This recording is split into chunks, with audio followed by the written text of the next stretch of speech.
Today we are in my parents' lovely kitchen to showcase a bottle of wine, some Italian bread, tomatoes, sardines, a sous vide cooker, some steak, and a vacuum sealer. Why, you may ask? Well, quite simply because it's the only way to acquire the most expensive taunt in Team Fortress 2. Specifically, we're going to be recreating it. But if you didn't already know, this sous vide cooker has some sort of affiliation with Gabe Newell. And so if you take the serial number from this, put it online into a promotional page, you'll get a genuine taunt only for heavy called the boiling point. What we're gonna be doing today is basically trying to recreate the boiling point as a taunt. We're gonna have everything laid out on the table, with the exception of some seasonal items that were hard to acquire, like corn. We don't have corn, it's not corn season. It is the winter, sorry. But we're gonna do our best and we're gonna try to cook this steak with sous vide and see if we can make something delicious. So we're gonna open this up and see what's inside. It's probably just gonna be the sous vide cooker, but if you didn't already know, the entire basis of this is the fact that this is the most expensive taunt you could acquire because you can only get it by getting the sous vide. And this thing is like $250 USD, and it was $350 when it originally released. So it's an expensive taunt to acquire, and I don't know how many are out there because we checked backpack.tf and we couldn't really get any information to see what was circulating or even how much it was going for. Now there is a regular version, a normie version called the table tantrum, but that's not as cool because it's not as expensive and not as difficult to acquire. So unfortunately, kind of messed up the box here, but we're gonna move on through it. This is nice. Wow, okay. Joule sous vide, perfect food every time. Marketing, 1,000. There you go. Okay, so you got the sous vide. Let's see, you can see that. So you got some instructions on there, and sous vide's in there, and this is all very nice packaging. It looks very secure. Smells like a Chinese factory. I'm a big fan of that. Very strong plastic odor here. I'm sure that is great for my health. Let's get this out of the way. Not much else in there except a tiny little booklet, I'm assuming instructions, and then this is the sous vide. A skinny cylindrical tube, pretty neat, pretty $250. And this is basically what you get. It's like a polycarbonate body and then stainless steel at the bottom and top. It's got like a little clip. I don't know how to operate it. We're gonna find out. I definitely don't want to break it. Oh, it's just like very high tension, okay. And you can just clip this inside any pot if you didn't know, and it'll circulate some water, keep it at that temperature, and then evenly cook whatever you have in there throughout. Through the power of movie magic, we have unboxed the vacuum sealer that I have never used once in my life in any facet, way, shape, or form. I have no idea how these things work, but I do know that there are instructions that came with it that I do not intend on reading, because I'm a man, I can figure it out. Anyways, if you didn't already know, the reason why we have a vacuum sealer is because you need to seal your food before you submerge it in the water to cook with the sous vide. I mean, you could just throw it in, and I might just throw it in, but it's probably gonna be gross and make a huge mess. I don't know. It might also ruin the sous vide, so I'm not advocating for that if you plan on buying one of these. I don't know. It's kind of expensive. But at any rate, I'm gonna move this out of the way, and then we're gonna seal this steak up and hopefully see if we can cook something. Oh, hemoglobin is everywhere. Kind of gross, not gonna lie. I didn't plan accordingly. I'm gonna get this bag. We're doing it live. It's fine. I got the steak. Oh, you like that? Look at that. Gray meat, no marbling. That's quality stuff right there. Alright, put it in the bag. Should we get herbs in here? Should we get herbs? Let's see if we have some herbs. I'm gonna raid my parents' pantry real quick. No idea what this is. It looks like herbs, so we're gonna throw it in here. Some dried herbs.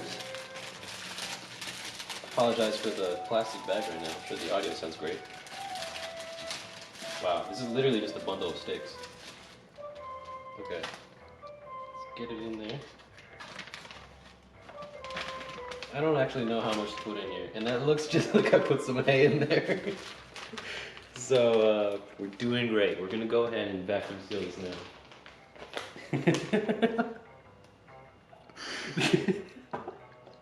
This is top quality stuff. Wow. Alright. I don't know, should I put butter in there too? I don't actually know what I'm doing here. So I'm just gonna push one of these buttons and hope that it does what it's supposed to do. Pulse vacuum. I don't want to pulse it. But I also don't know what any of these things do. I don't know, I actually just don't know how to get it started. That wasn't it. That also wasn't it. Neither was that. Where is the go button? Why doesn't it go? Oh. Whoa, that was so sick.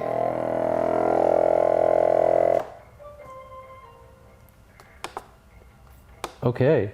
That just like sucked all the juices out of the steak. I don't know if that was like good enough, but now it's sealing it. It's not like the tightest thing I've ever seen in my life, but that's pretty good. That's pretty compressed. And now we're sealing. My only concern is that the steak juices kind of went up to the top of the bag, and I hope it didn't get inside of the vacuum sealing. Oh. All right. I don't know if you heard that, but it just like shot out a little bit of gas or something.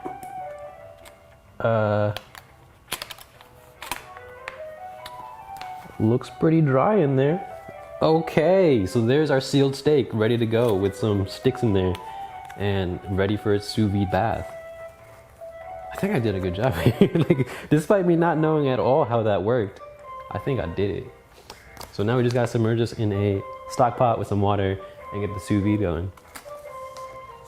Take the steak that is in your vacuum sealed bag. Still kind of amazed by this modern technology. Gonna dip it in the water here. And it somehow stayed submerged. I honestly expected it to float. I'm impressed myself. There you go. There it is. There's a steak sitting in some water. It looks very suspect, but I promise you this is gonna come together to be a whole steak. So now all we need is the sous vide. I'm gonna get it here. And it attaches to this pot of water with the clamp down force. Oh, that doesn't sound great. I don't love how that sounded. I also don't love putting my hands in this water. All right, well, I think this is it. I think this is what it's supposed to look like. And if you've seen the Taunt, this is what it looks like. Fun fact, the table tantrum, the regular version that you can get by trading, does not have the sous vide, like a part of it. It's just a stock pot. Not as cool. At any rate, I now have to figure out how to operate the sous vide because it doesn't have any buttons on it. User functionality isn't great because the UI is entirely on a mobile app, so please give me a minute to download that. The app had an option to create an account or sign in at the very beginning to connect to the Joule. Now I pressed skip because skip was also an option. So I went there, activated the Bluetooth, I gave it permission to sign into my Bluetooth or whatever. Went to go connect to the Joule, and then it prohibited me from doing it because it said I needed to create an account in order to use this thing. Why are you like this? Like, this is not intuitive whatsoever. I just want to use the thing. I don't want to have to jump through all these hoops. So we're gonna cut once more because I'm gonna take some time to make an account. Hopefully get this thing going within the next 3 hours. All right, we're gonna connect to Wi-Fi and hopefully, no, but I can't even connect to Wi-Fi because then my camera connection is gonna sever. This is all bad. This is not great. I'm not having a good time. You got the steaks. Wow, the steaks on here look much prettier than what I have. Everyday bags. Okay, so they actually recommend using a Ziploc bag. So I guess I didn't technically need the vacuum sealer, but that's kind of ghetto. Putting it in Ziploc bags, I don't know. A hot pad, which is like a cork little pad. I don't have that. I have it on a snowman, as you saw earlier. Hopefully that works. And a pot and a pan. A pot and a pan, like two separate items. Not really sure about that. You'll need a pot such as the one you use for pasta for cooking, plus a non-stick or cast iron pan to create a crispy crust after you... See, that's some serious gourmet shit. I like that. New to sous vide? Prepare for the best steak you've ever made. Juicy, crispy crust and ridiculously delicious. I love advertising, marketing, all that. Oh, wow. I should have put a clove of garlic in there. I guess I did have garlic. They're like, hey, oh man, I didn't even season it. Oh, Glenn Ramsay's gonna kill me. I didn't even put salt or anything. It's just in there raw. Oh, they're saying olive oil. Oh my, they're talking about bay leaves. I had bay leaves. I think I had a lot of bay leaves. I could have put one in there. I'm not a professional chef. You would have thought I would have had the foresight, but I don't, this isn't going great. All right, let's see the steps here.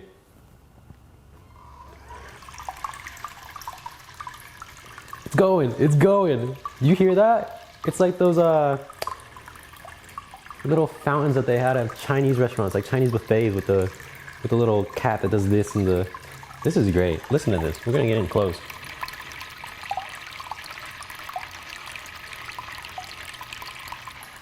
Yeah, I'll be back in 45 minutes and let you know how it went. So, unbeknownst to me, you actually have to initiate the cooking process once it has come up to temperature. So for about 15 minutes, it was at temperature and it was just circulating water.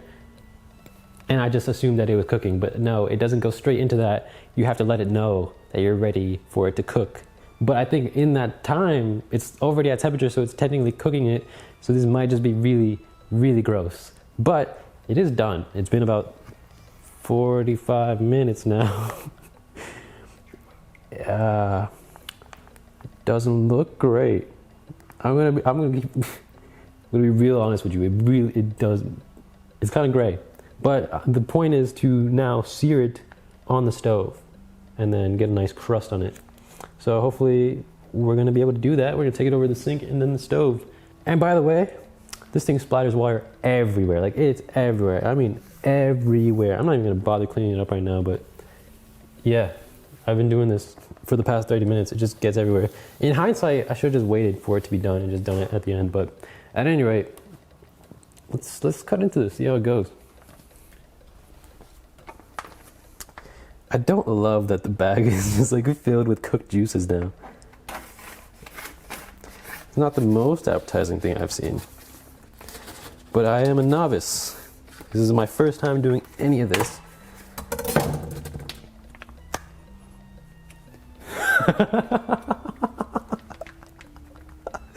Oh, smells great. I love this. This is good. All right, I got the warm Shmeat in my hands right now.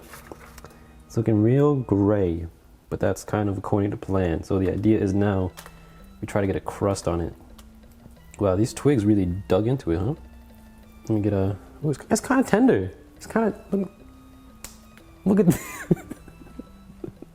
It's kind of tender. It's not bad. It's not great, but we're gonna get it going. If you look here to the cutting board, we kind of attempted to sear one in the pan prior, and it's questionable. It looks okay-ish, like it's well done on the outside and pink on the inside, but just this meat in general just wasn't searing nicely. It's kind of gray on the outside and it wasn't getting a crust at all. I mean, I promise you I've done it before once, so I kind of know what I'm doing, but yeah, we're gonna see how this goes. I don't know how I feel about this warm pink meat either. It's not the best thing in the world. All right.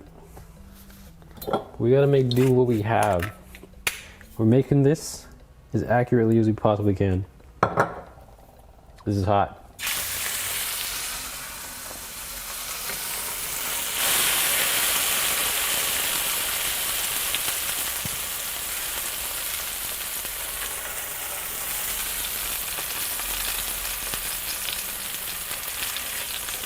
You know, ideally I would have some weight to put on it so I wouldn't have to be here getting splattered with hot oil, but yeah, it's fine.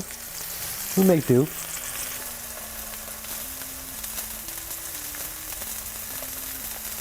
Alright, it's been like 4 minutes now. I think I'm gonna call it. Because if it wasn't overcooked before, it definitely is now.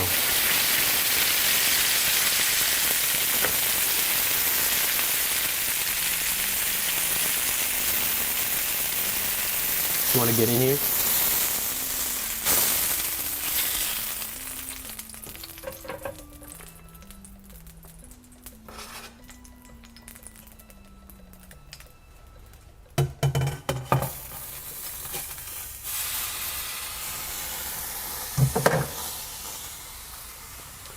Not exactly in focus. Let's see if we can. Here it is. Okay. Looking better. So we're gonna let that rest for, I don't know, 5-7 minutes. Cut into it and see what monstrosity we have come up with. We're gonna finally cut into the steak, see if we did anything decent. I really don't have high hopes for this, but we're gonna see how it goes. Oh wow, this table's not stable at all. All right. It's pure white. It looks like a pork chop. I think I probably messed this one up. I gotta be really honest. What's more is I'm gonna try this, which makes me feel even worse about the whole thing. All right, I think that's enough cuts for now. We kind of got the idea here. This is what we're looking at. This is what we're looking at. It's like pasty white, pastier than myself. So let's eat it. Damn, the more I look at it. All right. Oh man. Oh wow. That's really.